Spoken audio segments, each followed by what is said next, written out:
On a frozen Wyoming evening in 1879, a lone cowboy heard a woman screaming across the empty plains. What he found beside a broken wagon would change his life forever. A young widow giving birth alone under a merciless sky. And before sunrise, death would come knocking at their door. Welcome to Wild West Awesome Tales. Every tale here will grip your soul. Subscribe now, hit the bell, and watch till the very end. Because the best part always comes last. The wind came down from the high country that evening. Cold and restless, dragging dust across the plains like a wandering spirit with nowhere to settle. The sun was sinking behind the broken spine of the Wyoming mountains, bleeding red across a sky too wide for any man to claim. It was the kind of dusk that made a rider feel small beneath the Almighty's gaze. Elias Boone rode alone. His bay gelding moved slow.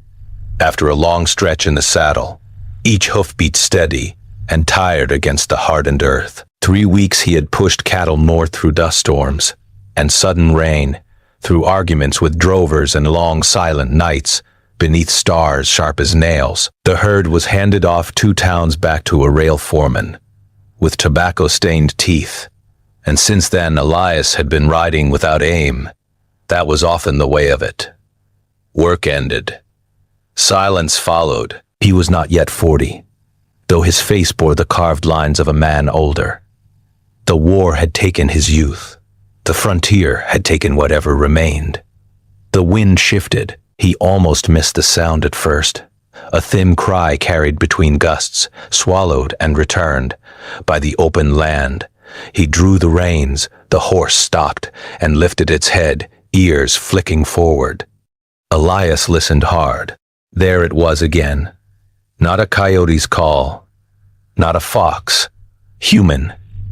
A woman's voice stretched tight with pain. He swung down without hesitation, looping the reins over a low branch. The plains rolled empty in every direction, broken only by sagebrush and a dark ribbon of cottonwoods marking a creek bed, a short walk off. The sound had come from there. He moved quickly, oots crushing brittle grass. The cries came again, clearer now, trembling with desperation. Labor. He knew that sound. He had heard it once before in a cabin far east of here. In a life that had burned away like morning fog. The creek bed dipped low and offered slight shelter from the wind. A wagon stood tilted near the trees, one wheel buried deep in mud. One axle had split clean through. A mule lay on its side not far off, stiff and unmoving. And beside the wagon, half in shadow, was the woman. She knelt in the dirt, one hand gripping the wagon frame, the other pressed to her swollen belly. Her dress was soaked through, at the hem, and clung to her legs. Strands of dark hair stuck to her face, damp with sweat. She could not have seen more than 20 summers. Another contraction struck her, and she folded inward with a cry that seemed to tear free from the very center of her being. Elias stopped a few paces away, hat in hand. "Ma'am," he said softly. Her head jerked up. Fear flashed wild in her eyes. "Please," she gasped. "Please do not leave me." The words struck deeper than he cared to admit. "I am not leaving," he said. The mule was dead. The wagon ruined. No tracks beyond her own. The nearest settlement lay at least a day's ride south. She had been alone a long while. "What is your name?" he asked, kneeling beside her.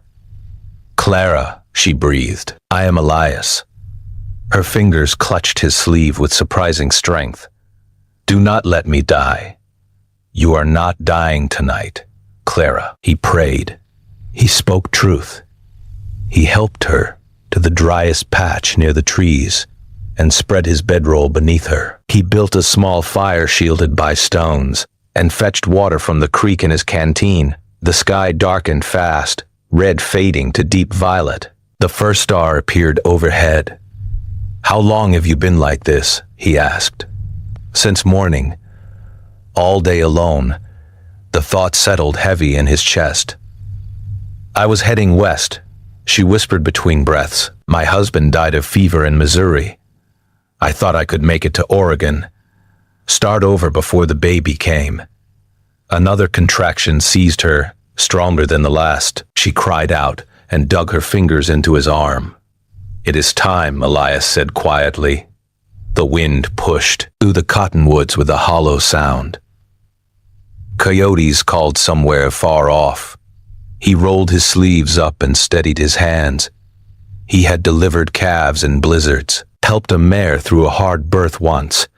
But this was no animal. This was a woman alone under a merciless sky. Listen to me, Clara. When the pain comes, you breathe deep. When your body tells you to push, you push. I am here. Tears ran into her hairline. The next hour stretched long and raw. She bore down with a strength born from fear and stubborn will. Elias guided her as best he could, murmuring steady words he did not know he still carried inside him. You are stronger than the pain. Again. That is it. Again. Then he saw it, a crown of dark hair, slick with birth. I see the baby, he said, his voice rough. A sob broke from her. One more push, Clara. She gathered what remained of her strength and gave it. The child slipped into his trembling hands, small and fragile and impossibly warm. For a heartbeat there was silence. Then the baby cried. Sharp, clear, alive. It is a girl, he said. Clara fell back against the bedroll, tears cutting clean lines through the dust on her cheeks. Is she alive? Very much so. He wrapped the child in his spare shirt and placed her gently against her mother's chest. The firelight painted them in gold against the vast dark. You stayed, Clara whispered. Elias could not answer. But as the baby quieted and Clara's breathing turned shallow, he saw the blood pooling beneath her, darker than the night creeping in. The wind grew colder, and Elias understood the hardest fight was only beginning. The wind sharpened as night settled in full, pressing cold fingers through the cottonwoods and into the creek bed where the fire burned low. Elias did not look at the stars now. He looked at the dark stain spreading beneath Clara. Too much. He had seen men bleed out on battlefields and cattle tra, ills alike. Blood had a way of telling its own truth. Clara's face had gone pale as paper. The newborn lay against her chest, making small searching sounds, unaware of the danger rising like floodwater around her first breath. Stay with me, Clara, Elias said, forcing calm into his voice. She tried to focus on him. Her eyes drifted, then steadied. Is she whole? She is strong, loud too. That is a good sign. Clara managed the faintest smile. The bleeding did not slow. Elias moved quickly, working from memory more than knowledge. Elias moved quickly, working from memory more than knowledge. He had once listened to a frontier doctor in Abilene explain how women sometimes bled after birth. He had not thought the lesson would ever matter to him. He tied off what needed tying with strips, torn from his undershirt. He pressed clean cloth firm against her. He spoke steady words, though his heart hammered like a freight train. Clara, I need you awake. Do you hear me? She nodded weakly. Talk to me. Tell me about Oregon. Her breathing shuddered. Green, she whispered. They say it is green there. Trees so thick you cannot see the sky. You would not like that, he said gently. You seem the type who needs sky. A faint spark flickered in her eyes. The baby began to cry louder now, hungry and insistent. Clara stirred, instinct stronger than weakness. Help me, she murmured. Elias guided the infant carefully. The small mouth found its place, and for a moment something like peace settled between them. The child's cries softened into quiet rhythm. That sight struck Elias harder than anything else that night, life insisting on itself. The bleeding slowed a little, but not enough to satisfy him. He kept pressure steady, his hands stained dark. He fed more wood to the fire. Though he feared smoke might draw predators, it was a risk he would take. Time stretched. Clara's breathing steadied, some though each breath seemed borrowed. "Why were you alone?" he asked quietly. "No family left," she said. "My husband's kin blamed me for his sickness, said I brought bad luck. When he died, I buried him myself. Sold what we had, bought the mule and wagon, thought I could outrun sorrow. The frontier had swallowed better men and kinder women." "You are braver than most I have known," Elias said. She looked at him then, truly looked. "And you?" He hesitated. "I was married once." "Was?" He nodded. "She died, birthing our son. Neither lived past sunrise." The words had not been spoken aloud in years. They felt foreign and sharp, leaving his mouth. Clara's gaze softened with something deeper than sympathy. "That is why you knew what to do." "Maybe," he said. The fire cracked softly. The baby suckled steady and stubborn. After a time, Clara's breathing grew more even. The bleeding had slowed to a seep instead of a flood. Elias dared not relax. "You need rest," he told her. "If I sleep, promise you will still be here. I will be here. You swear it." "I swear it." She closed her eyes. Elias remained kneeling beside her, one hand keeping gentle pressure, the other resting near his revolver. The plains did not forgive distraction. The night wore on. Twice he thought he heard movement beyond the trees. Once he rose with pistol drawn, scanning the dark. Only wind and distant coyotes answered him. Toward midnight, the baby stirred again, letting out a thin cry. Clara did not wake. Elias lifted the child carefully. She was impossibly small in his calloused hands.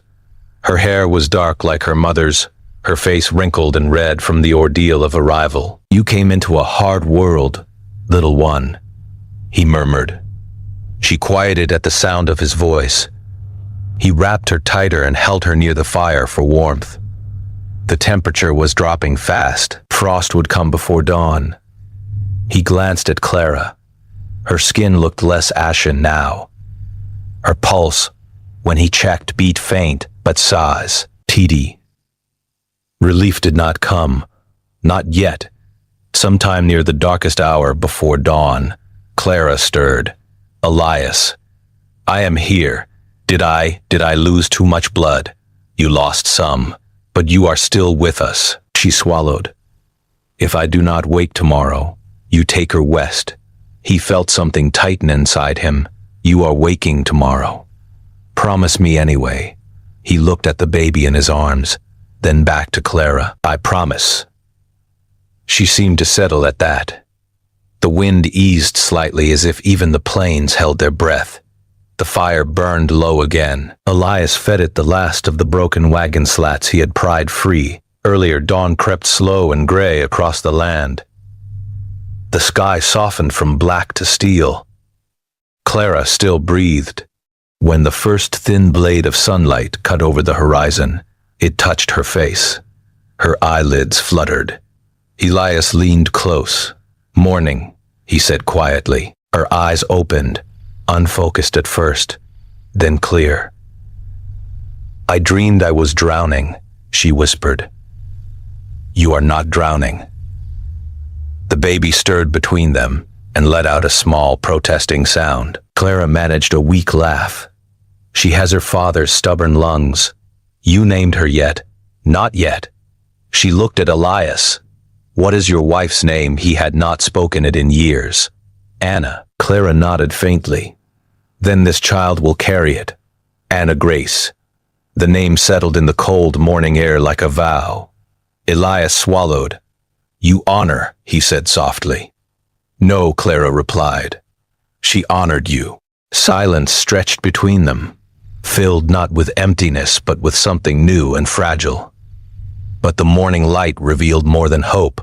Clouds were gathering low on the horizon. thick and heavy.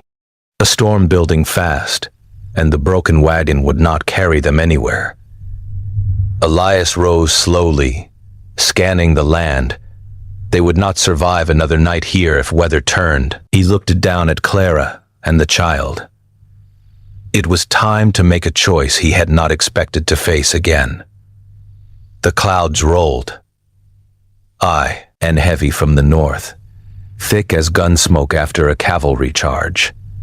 Elias watched them gather while the wind shifted again, colder now, carrying the sharp scent of coming snow, though it was still early autumn. The plains could turn treacherous without warning.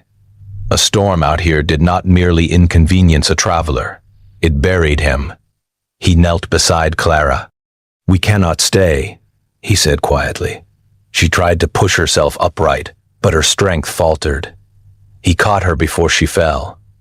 "I can ride," she insisted. "Not alone, you cannot." He studied the broken wagon. One last time. The axle was split beyond mending without tools, and time he did not have. The mule was stiff in death. There would be no fixing what fate had already decided. The nearest settlement lay south, a small town called Bitter Creek, no more than a cluster of buildings around a rail spur and a saloon. If he rode hard alone, he could make it by nightfall. With Clara weak from blood loss and a newborn in arms, it would take longer, and the storm would outrun them.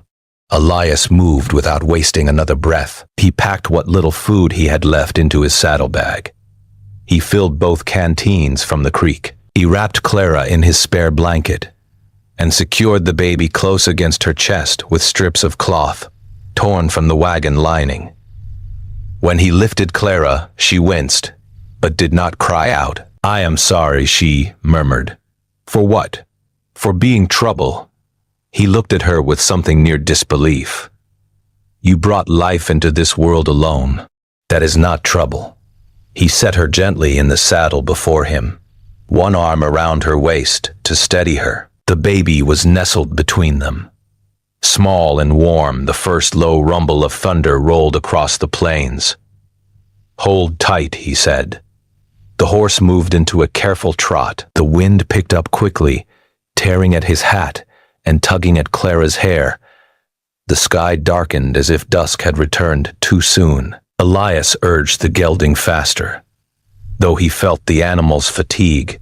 "You must not faint," he told Clara close to her ear. "I will not," she whispered, though her voice trembled. The first flakes of snow began to fall. Not heavy, not yet, but enough. They had covered perhaps 3 miles when Elias spotted movement ahead. 3 riders cresting a low rise, silhouettes against the darkening sky. He slowed. Travelers this far from settlement were rarely innocent of purpose. The riders saw them too. Changed course. Approached at a measured pace. Elias shifted Clara slightly behind him and loosened his revolver in its holster. As the men drew near, their details sharpened. Dust-stained coats, rifles slung easy, hard eyes that weighed and measured. "Afternoon," one called, though the sun was long hidden. Elias nodded once. "Trouble with that wagon back yonder," the second man said, glancing toward the creek bed in the distance. "Axle broke," Elias answered. "Shame." "Rough luck," Elias answered. "Shame." Rough luck for a woman in her condition. His gaze lingered too long on Clara. "We are heading to Bitter Creek," the first rider continued. "Storm will make that ride unpleasant." "So it will," Elias replied evenly. The third man spat to the side. "Might be safer to turn back. There are men along the rail line who would pay fair for a horse like yours." The suggestion hung heavy. Elias felt Clara stiffen behind him. "We are riding south," he said calmly. The men exchanged looks. Snow thickened, swirling harder now. "Be foolish to risk the child," the second man added. "Weather does not care for sentiment." "Neither do I," Elias said. His hand rested lightly on the butt of his revolver. For a long moment no one moved. Then the first rider gave a slow grin that did not reach his eyes. "Your funeral, friend." They turned their horses northward, vanishing into the gathering storm. Elias did not breathe fully until they were distant-shaped swallow, D by white. "You would have fought them," Clara said softly. If forced, there was no boast in his tone, only fact. Snow fell heavier now, carried sideways by rising wind. The horse struggled against it, muscles straining.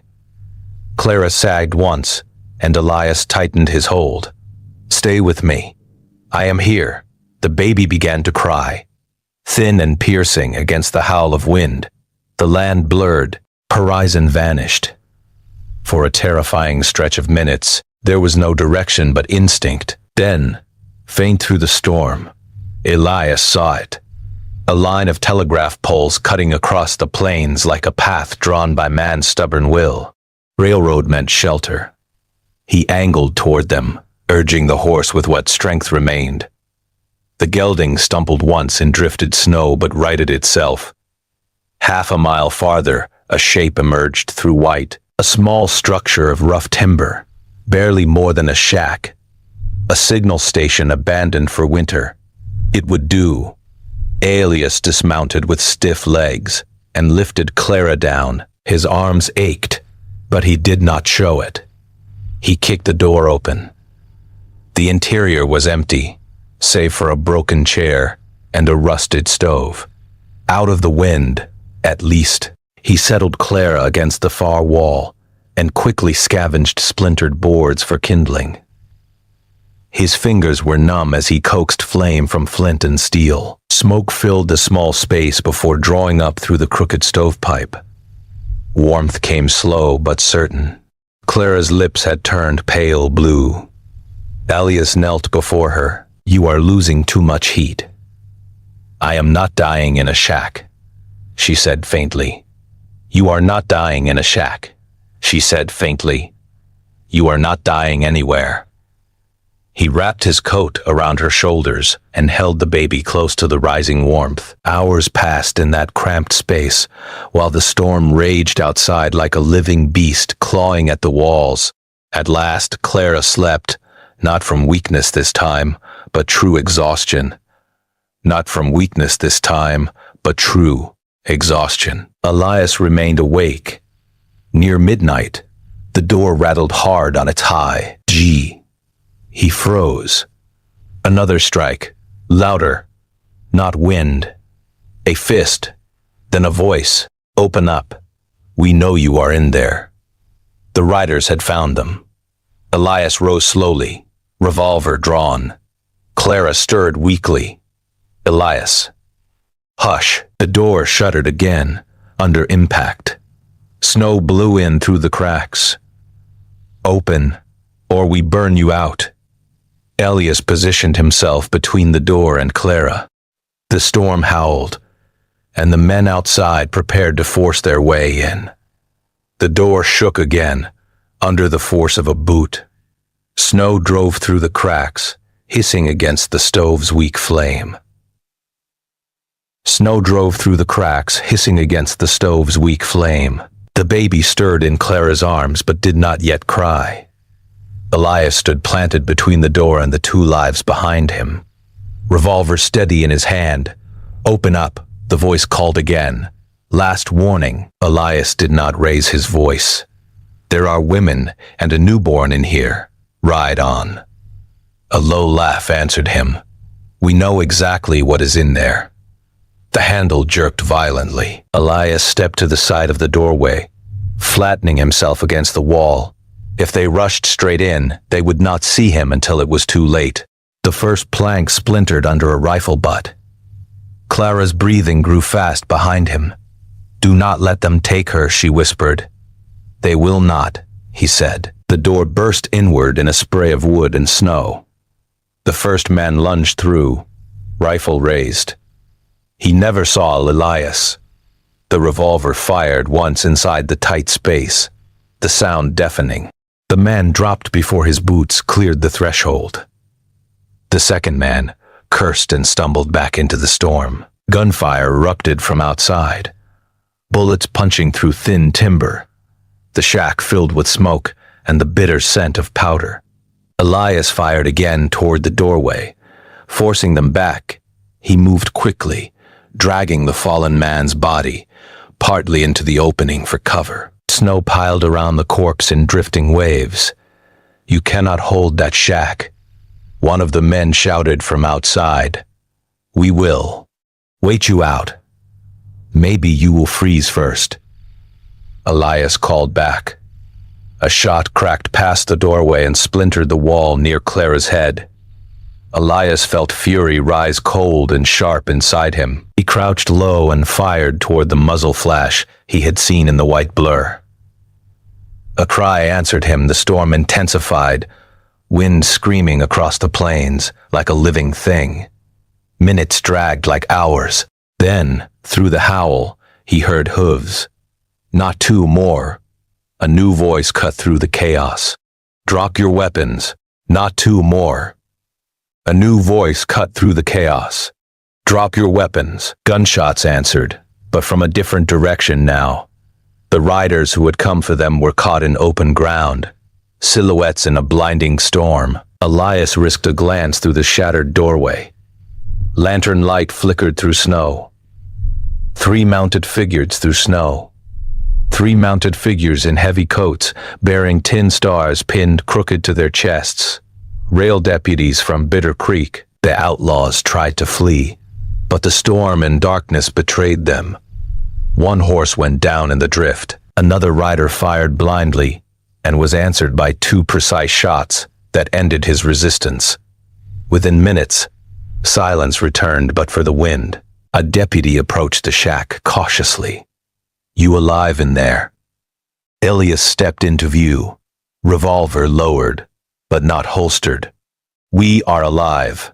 The deputy's eyes fell to the body half buried in snow. "Seems you handled yourself." "Had no choice." The deputies secured the surviving outlaw, binding his hands tight. They did not linger in the storm. "There is a boarding house in Bitter Creek," the eldest deputy said. "Stove stays lit all winter. You can ride in our line." Elias glanced back at Clara. "Can you ride again?" She nodded faintly. "For her." The deputies helped secure Clara and the baby more firmly for the journey. One of them removed his own wool scarf and wrapped it gently around the infant's head. Snow still fell, but the worst of the wind had broken. They rode in tight formation south. Lante ran swaying against white darkness. Elias kept one arm around Clara, the entire way, feeling the steady rise and fall of her breathing. The baby remained quiet, tucked close to warmth and heartbeat.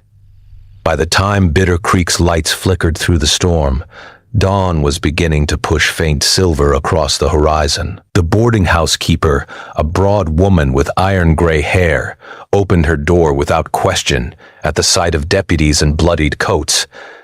"Get them inside," she ordered. Warmth swallowed them whole. Real warmth, the kind that settled into bone and drove out death's chill. Clara was laid in a proper bed, clean linens, boiling water, a basin. The boarding house keeper moved with competent hands and no unnecessary words. "You are lucky," she told Clara, after examining her. Another hour in that storm, and it might have gone different. Clara's eyes drifted toward Elias standing near the door. He stayed. The woman followed her gaze and gave Elias a long look. Good thing he did. The baby fussed until Clara gathered her close. Tiny fingers curled against her mother's skin. Certain and alive. "Anna Grace," Clara whispered, as if testing the name against warm air. It fit. The deputies departed after brief nods. Their work done, Elias stood awkwardly near the stove, hat turning slowly in his hands. "You should rest too," the boarding house keeper said. "I will," he answered, though he did not move far. Hours later, sunlight streamed through frost-lined windows. The storm had passed, leaving the world remade in white. Clara slept peacefully, color returning to her cheeks. The baby lay against her, breathing soft and steady. Elias sat in a wooden chair nearby, exhaustion heavy on his shoulders. When Claire awoke, she studied him quietly. "You can go now," she said gently. He looked up. "The trail is calling you," she added. "I can see it in your eyes. Maybe. You kept your promise." He nodded once. "You have family anywhere?"